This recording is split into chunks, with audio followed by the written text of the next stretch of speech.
እሱ ዝም ብሎ ዘፋኝ አይደለም። የትውልድ የልብ ትርታን በዜማ የሚተርክ የታሪክ ባላደራ እንጂ።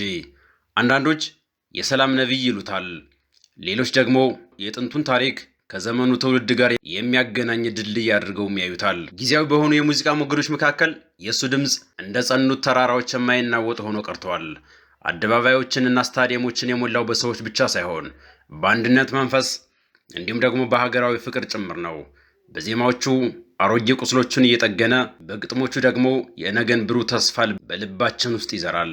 ዛሬ የኪነ ጥበብ ጉልበት በሀገር አንድነት ላይ ያለውን አሻራ ያሳየንን የአደባባይ ንጉሥ የሆነውን ያንን ታላቅ ሰው ታሪኩን እንቃኛለን።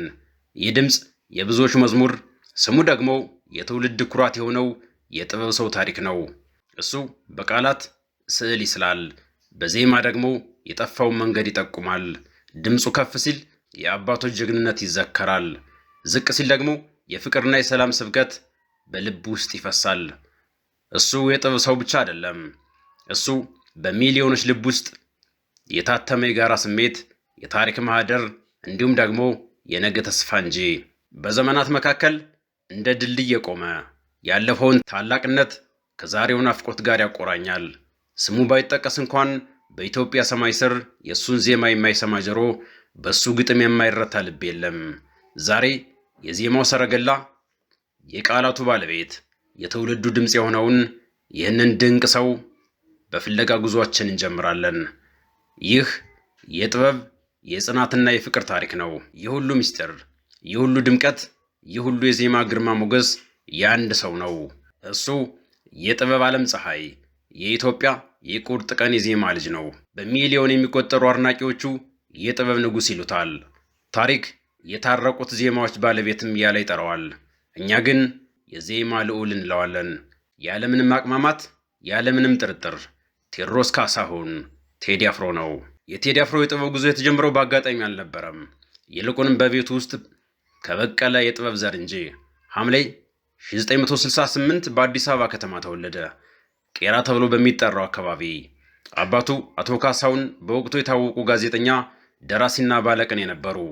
እናቱ ወይዘሮ ጥላይ አራጌ ደግሞ በዳንስና ቲያትር ጥበብ ውስጥ ስማቸው የሚነሳ ጥበበኛ ናቸው ይባላል። ቴዲ ገና በልጅነቱ በቃላትና በዜማ የታጠረ ቤተሰብ ውስጥ ነው ያደገው።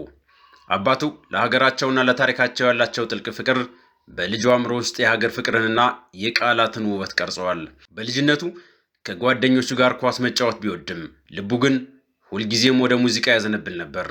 በተለይም ከትምህርት ቤት ሲመለስ በቆርቆሮና በተለያዩ ቁሳቁሶች ከበሮ እየመታ የሚያዜማቸው ዜማዎች የዛሬው ታላቅ ኮከብ ማሳያ ነበሩ።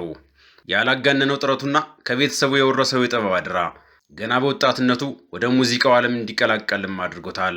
አባቱ ልጃቸው የኪነ ጥበብ ሰው እንዲሆን ባይመኙም የቴዲን ተሰጥኦ ግን መካድ አልቻሉም። ዛሬ የምናየው ቴዲ አፍሮ በእነዚያ የልጅነት የቄራ ጎዳናዎችና በአባቱ የግጥም መድብሎች መካከል የበቀለ የጥበብ ፍሬም ነው። ቴዲ አፍሮ ወደ ሙዚቃው ዓለም ብቅ ሲል የኢትዮጵያ ሙዚቃ አዲስ ትንፋሽ ይፈልግ ነበር።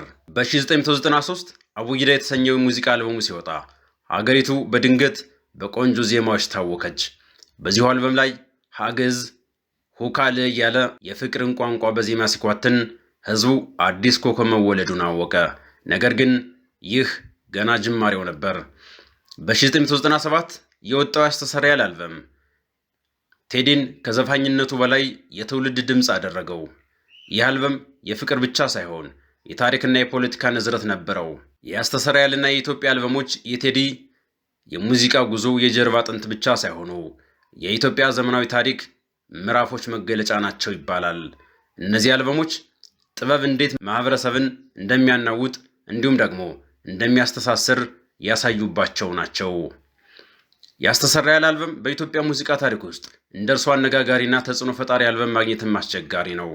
አልበሙ የወጣበት ወቅት ከሀገሪቱ ምርጫና ፖለቲካዊ ውጥረት ጋር መገጣጠሙ ለየት ያለ ትርጉምም ተሰጥቶታል። የቴዲ አፍሮ ያስተሰርያል አልበም በኢትዮጵያ የሙዚቃ ታሪክ ውስጥ ትልቅ አነጋጋሪነትን የፈጠረው ግጥሞቹ በቀጥታም ሆነ በተዘዋዋሪ በወቅቱ የነበረውን ፖለቲካዊና ማህበራዊ ሁኔታ የሚፈትሹ በመሆናቸው እንደሆነም ይነገራል። በተለይ መንግስት ያልወደዳቸውና ህዝቡ ዘንድ ግን እንደ መዝሙር የተያዙት ስንኞችም እንዲህ ይላሉ። ባዛውንቶች ራስ 60 ጉድጓድ ምሳ፣ አቤት ሞላችሁ የተማሪ ሬሳ። በ17 መርፌ በጠቀመው ቁምጣ፣ ለለውጥ ያጎፈረው ስልጣን ላይ ሲወጣ፣ እንዳምናው ባለቀን ያምናውን ከቀጣ፣ አዲስ ንጉስ እንጂ ለውጥ መቼ መጣ እያለ በወቅቱ የነበረውን አገዛዝ 4 ኪሎ ፊት ለፊት ሆኖ ይሞግት ነበር። ላምባዲናም ሌላኛው ቅኔ ያዘለ ሙዚቃ ነው። ምንም እንኳን የፍቅር ዘፈን ቢመስልም ብዙዎች ግን የሀገር ፍቅር መገለጫ አድርገው ይወስዱታል። ላምባዲና የጨለመው መንገዴን አብሪው የሚለው ስንኝ በብዙዎች ዘንድ እንደ ተስፋ ብርሃን ይታያል። በተለይ ደግሞ ጥቁር ሰው የተሰኘው አልበሙ እንዲሁም ሌላኛው አነጋጋሪ ነበር። በዚህ አልበም ውስጥ አድዋና የአድዋ ጀግኖች ይሞገሳሉ፣ ይታወሳሉ። ኑ አድዋ ላይ እንክተት ያ የጥቁር ንጉሥ አለና፣ የወኔው እሳት ነደደ ለአፍሪካ ልጆች ድል ቀና በማለት የአድዋ ድል የመላው ጥቁር ሕዝብ ድል መሆኑን አወጀ። ደግሞም ይቀጥላል። የአድዋን ጦር ጀግኖች ያወሳል። ባልቻ አባ ነፍሶ መድፉን ጣለው ተኩሶ፣ ባያይ አይኔ ብረቱ ያውቃል ስለ እውነቱ።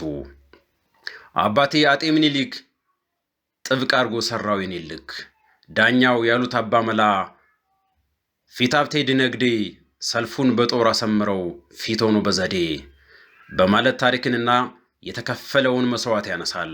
የዳግማዊ አጤ ምኒልክን ታሪክ እንዲሁም ደግሞ የአድዋን ድል ወደ ወጣቱ ልብ በኩራት መለሰው። እናም ከዚህ በኋላ ቴዲ ሙዚቃን የታሪክ መማሪያ መድረክ አደረገው። ከዛም ኢትዮጵያ የተሰኘው አልበም በዓለም አቀፉ የቢልቦርድ ደረጃ በአንደኛና ደረጃ ላይ እስከሚቀመጥ ድረስ ስኬትን ተቀዳጀ። በኢትዮጵያ አልበሙ ላይ ባልፍም ኖሬ ስለ እናት ፍቅሬ፣ እሷ ናት ክብሬ፣ አረኔስ ሀገሬ እያለ የሀገርን ፍቅር በጥልቀት በሚገርም ቅኔ ሲተርክ ይሰማል። የቴዲ ግጥሞች ዝም ብለው የሚሰሙ ሳይሆኑ የሚነበቡና የሚተነተኑ የጥበብ ስራዎችም ናቸው። የእሱ ሙዚቃ ከፍቅር እስከ ሀገር፣ ከታሪክ እስከ ይቅርታ ሁሉንም ያቀፈ ነው።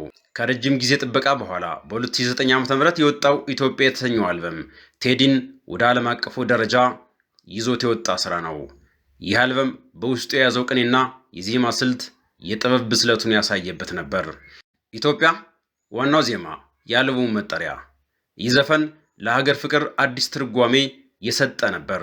በተለይ እንኳን ሰማይ ላይ ባንዲራሽን አይቶ ስምሽ ሲጠራ ማን ዝም ይላል ሰምቶ የሚለው ስንኝ የሀገርን ክብር ከምንም በላይ ከፍ ያደረገ ነበር። በጥበብ ሰማይ ላይ ደምቆ ለታየው ኮከብ የቤቱ ሰላምና የልቡ መረጋጋት ምንጩ የትዳር አጋሩ ናት ይባላል። ቴዲ አፍሮ መስከረም 2005 ከታዋቂው ሞዴልና ተዋናይት አምለሰት ሙጬ ጋር በታላቅ ድምቀት ጋብቻውን ፈጽሟል። ይህ ጋብቻ የሁለት ጥበበኞች ጥምረት ብቻ ሳይሆን በሚሊዮኖች ዘንድ ፍጹም ጥምረት ተብሎ የተወሰደ ነበር። ቴዲ ለሚስቱ ያለውን ፍቅርና አክብሮት በዜማዎቹም ሳይቀር ገልጾላታል። በተለይ ደግሞ በኢትዮጵያ አልበም ውስጥ ማራኪ ዜማ በቀጥታ ለባለቤቱ እየተሰጠ ነበር። ከዛ ባሻገርም ማርስ ከጧፍ የተሰኘው ዜማው ላይ አምለሰት ሙጬ መተወኗ ለፍቅራቸው ያላቸውን ጥልቅ መተማመን ለአድናቂዎቹ ያሳየበት ነበር። ዛሬ ላይ ቴዲና አምለሰት የልጆች ወላጆች ናቸው። ልጆቻቸውን በስነ ምግባርና በሀገር ፍቅር እያሳደጉ ጥበብና ቤተሰብን እንዴት አስተባብረው መጓዝ እንደሚቻል በተግባር እያሳዩ ነው። ቴዲ ስለ ቤተሰቡ ሲናገር ሁልጊዜም ትልቅ ቦታ እንደሚሰጣቸውና ለስኬቶቹ ሁሉ በስተጀርባ ያሉት እነሱ መሆናቸውን ይገልጻል። በአደባባይ የሚሊዮኖች ድምፅ የሆነው ቴዲ በቤት ውስጥ ደግሞ አፍቃሪ ባልና አርአያ የሚሆን አባት ነው። ይህ የፍቅር ታሪክ ከጥበብ ስራዎቹ በስተጀርባ ያለውን ሰብአዊነትና የልብ ሰላም የሚያሳይ ነውም ይባልለታል። ቴዲ አፍሮ ለሀገር ፍቅር እንደዘመረ ሁሉ ለቤተሰብ ክብርና ለትዳር ጽናትም ትልቅ ትምህርት ሰጥቷል። የቴዲ አፍሮ ስኬት በሚሸጡ አልበሞች አሊያም ደግሞ በቢልቦርድ ደረጃ ብቻ የሚለካ አይደለም። የሱ እውነተኛው ስኬት በሚሊዮኖች ልብ ውስጥ የገነባው የማይናወጥ ፍቅር እንጂ። ለኢትዮጵያውያን ቴዲ ዘፋኝ ብቻ አይደለም። እሱ ታሪክን የሚያስታውስ መምህር፣ ቁስልን የሚጠግን ሐኪም እንዲሁም ደግሞ የተስፋ ድምፅ ነው። የእሱ ዝና ልዩ የሚያደርገው በሁሉም የዕድሜ ክልል፣ በሁሉም ሃይማኖትና በሁሉም ብሔረሰቦች ዘንድ ያለው ተቀባይነት ነው። ሕፃናት ግጥሞቹን በቃላቸው ይደግማሉ። አባቶችና እናቶች ደግሞ የልጃችን ድምፅ ብለው ይመርቁታል። ያልተለመደው የሕዝብ ፍቅር የሚገለጠው በኮንሰርቶቹ ላይ ነው። ቴዲ መድረክ ላይ ሲወጣ የሚፈጠረው ንዝረት፣ ስታዲየሞችን የሚያናውጠው የሕዝብ ጩኸትና በስሜት የሚፈሰው የእንባ ዘለላ፣ ይህ ሁሉ ምስክርነቱ አንድ ነው፣ ቴዲ የሕዝብ ልጅ እንደሆነ። ምንም እንኳን ለዓመታት በአደባባይ ኮንሰርት ባያቀርብም የሕዝቡ ናፍቆትና ፍቅር ግን እንደ ወይን እየጠረገ ይሄዳል እንጂ አይቀንስም። በአስቸጋሪ ወቅቶች ውስጥ እንኳ ሕዝቡ ከጎኑ በመቆም አጋርነቱን አሳይቷል። ይህ ፍቅር ከጥበብ በላይ የሆነ በመከባበርና በታማኝነት ላይ የተገነባ የዘላለም ቃል ኪዳንም ይመስላል። ይሁን እንጂ የጥበብ መንገድ ሁልጊዜም በአበቦች የተነጠፈ ብቻ አይደለም። በተለይም እንደ ቴዲ አፍሮ ያሉ የትውልድ ድምፅ ለመሆን ለቆረጡ። ቴዲ በሙዚቃ ስራዎቹ የሕዝብን ስሜት መግለጡና የታሪክ እውነታዎችን በዜማ ማውሳቱ በወቅቱ ከነበረው መንግስት ጋር ያለውን ግንኙነት እንዲሻክርም አድርጎታል። ምናልባትም እስካሁን ድረስም። በተለይም በ1997 ዓ.ም የወጣው ያስተሰርያል አልበም በወቅቱ ለነበረው የፖለቲካ ስርዓት ትልቅ የራስ ምታት ነበር። ይህም በኪነ ጥበብ ስራዎቹና በመንግስት መካከል ግልጽ የሆነ መቃቃር ተፈጠረ። በሚያዝያ 2000 ቴዲ አፍሮ በአንድ ግለሰብ ላይ የመኪና ግጭት ፈጽመሃል በሚል ተጠርጥሮ በቁጥጥር ስር እንዲውል አደረጉት። ጉዳዩ ፍርድ ቤት ደርሶ ለ6 ዓመታት እንዲታሰርም ፈረደበት። ብዙዎቹ ደጋፊዎቹ ግን እስሩ ከሙዚቃ ስራዎቹና ከፖለቲካ ተጽዕኖ ጋር የተያያዘ ነው ብለው አመኑ፣ ምናልባትም እኔንም ጨምሮ። በእስር ቤት በቆየባቸው 18 ወራት ውስጥ የሕዝቡ ፍቅርና ድጋፍ አልተለየውም። የእስር ቤቱ ግድግዳዎች የቴዲን ድምፅ ሊያፍኑም አልቻሉም። ይልቁንም ያ የፈተና ጊዜ ለጥበቡ አዲስ መልክ ሰጠው። በነሐሴ ወር 2001 በመልካም ስነ ምግባር ከእስር ሲፈታ አዲስ አበባ በደስታ ቀለጠች። ያ የሻከረ ግንኙነትና የእስር ቆይታ ቴዲን ከሕዝቡ አላራቀውም። ይልቁንም ሕዝቡ ለጥበቡ መስዋዕትነት የከፈለ ጀግና አድርጎ እንዲያየው አደረገው። ቴዲም በደረሰበት መከራ ተስፋ ሳይቆርጥ በጽናትና በይቅርታ መንፈስ ወደ ጥበብ ስራው ተመለሰ። ፈተናዎች መጡ ሄዱም፣ ግድግዳዎች ታነጹ ፈረሱም። ቴዲ አፍሮ ግን ዛሬም በኢትዮጵያ ሰማይ ስር እንደደመቀ አለ። ጥበብ ከእስር በላይ፣ ዜማም ከፖለቲካ በላይ መሆኑን በተግባር አሳየ። ረጅም የዝምታ ዓመታት፣ የአድናቂዎቹ የቆየ ናፍቆት እና በመጨረሻም ያ የተጠበቀው ቀን ደረሰ። የኢትዮጵያ የሙዚቃ ንጉሥ፣ የዜማው ባለቤት ቴዲ አፍሮ አዲስ አልበሙን ኢትዮሪካን ይዞ በታላቅ ግርማ ሞገስ ተመልሷል። ይህ አልበም ዝም ብሎ የዜማዎች ስብስብ እንደማይሆን ይጠበቃል። ቴዲ ባለፉት ዓመታት በሀገራችን ላይ የታዩትን ክስተቶች፣ የሕዝቡን ስሜትና የታሪክ አጋጣሚዎችን በቅኔ የፈተለበት ስራው እንደሆነም ይጠበቃል።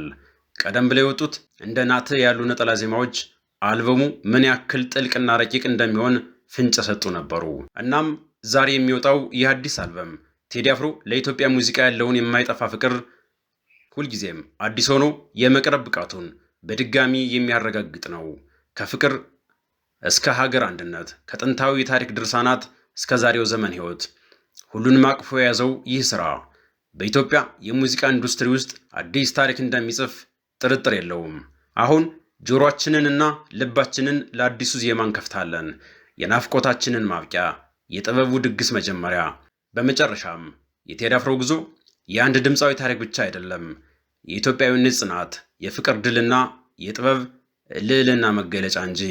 እሱ በፈተናዎች መካከል አልፎ ለይቅርታ ይዘመረ፣ በእስር ግድግዳዎች ተከልሎ ለነፃነት ያቀነቀነ፣ በዝምታ ዓመታት ውስጥ ሆኖ ሀገርን በናፍቆት ያሰበ፣ ምናልባትም ሀገሩን ኢትዮጵያን በሀገሩ ተቀምጦ እናት ሀገሩን እያሰበ የሚሰቃይ፣ ዛሬም ድረስ የእርሱ ዜማዎች ከቤተ መንግሥት እስከ ጎጆ፣ ከከተማ እስከ ገጠር፣ ከሽማግሌዎች እስከ ሕፃናት ልብ ውስጥ እንደ ንጹሕ ምንጭ ይፈሳሉ። ስሙን ሳንጠራ የጀመርነው ይህ ጉዞ አሁን በኩራት ስሙን ስንነግራችሁ ቆየን። ምክንያቱም ቴዎድሮስ ካሳሁን ማለት ለኢትዮጵያውያን ከሙዚቃ በላይ ነው። እርሱ የጋራ ታሪካችን ማህደር፣ የልባችን ትርታና የትውልዳችን ድምፅ ነው። ጥበብ ይቀጥላል፣ ታሪክም ይዘከራል። ቴዲ አፍሮ ደግሞ በዜማዎቹ ኢትዮጵያን እንደናኘ ለዘላለም ይኖራል። ቴዲ አፍሮ ማለት የኢትዮጵያዊነት ኩራት፣ የፍቅር ተምሳሌትና የትውልድ አሻራ ነው። ዜማዎቹ ለዘላለም ይኖራሉ፣ ምክንያቱም የተጻፉት በወረቀት ሳይሆን በሕዝቡ ልብ ውስጥ ነውና።